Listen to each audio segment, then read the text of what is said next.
एक सुंदर और हरे भरे जंगल में एक बिल्ली और उसका बच्चा साथ में रहते थे। बिल्ली के बच्चे का नाम किट्टू था। किट्टू बहुत जिज्ञासु बच्चा था और किट्टू की माँ उसे बहुत प्यार करती थी।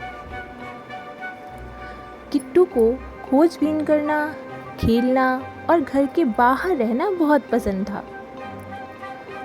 एक दिन उसकी माँ ने उसे समझाया कि बेटा, घर के पास ही खेलना, जंगल बहुत बड़ा है और यहाँ बहुत से जंगली जानवर रहते हैं, इसलिए कभी दूर खेलने मत जाना। किट्टू ने अपनी माँ से कहा, ठीक है माँ, नहीं कभी दूर खेलने जाऊँगा। लेकिन एक दिन किट्टू ने अपनी माँ की बात को नज़रअंदाज कर दिया और वह दूर जंगल में खेलने चली गई। फिर उसने देखा कि उसे घर वापस आने का रास्ता ही नहीं मिल रहा है। वह जंगल में खो सी गई थी।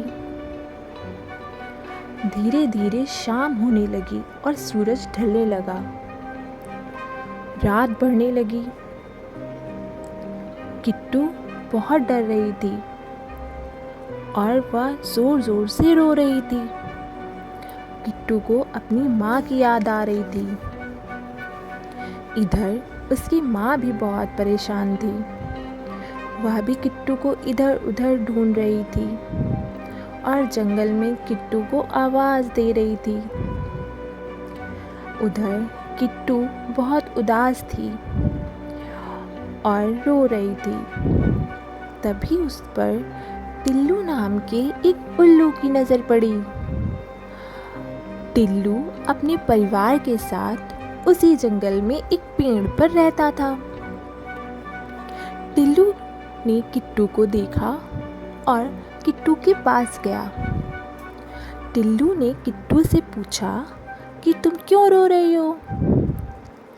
तभी किट्टू ने बताया कि मैं अपने घर का रास्ता भूल गई हूँ और मुझे यहाँ डर लग रहा है और मुझे अपनी माँ की याद भी आ रही है। टिल्लू ने कहा, ठीक है, मैं तुम्हारी मदद करता हूँ और तुम्हें तुम्हारे घर तक पहुँचा देता हूँ। इस तरह किट्टू अपने घर टिल्लू के साथ पहुँच जाती है। किट्टू को देखकर उसकी माँ बहुत खुश होती है और अपनी माँ को देखकर किट्टू भी बहुत खुश होती है। उसकी माँ टिल्लू को धन्यवाद कहती है और टिल्लू वहाँ से चला जाता है। किट्टू ने अपनी माँ को सॉरी बोला और कभी उनकी बात को नज़रअंदाज ना करने का प्रॉमिस किया। बच्चों, इस कहानी से हमें ये शिक्षा मिलती है कि हमें अपने माता पिता का कहना मानना चाहिए। उनकी बातों को नज़रअंदाज नहीं करना चाहिए।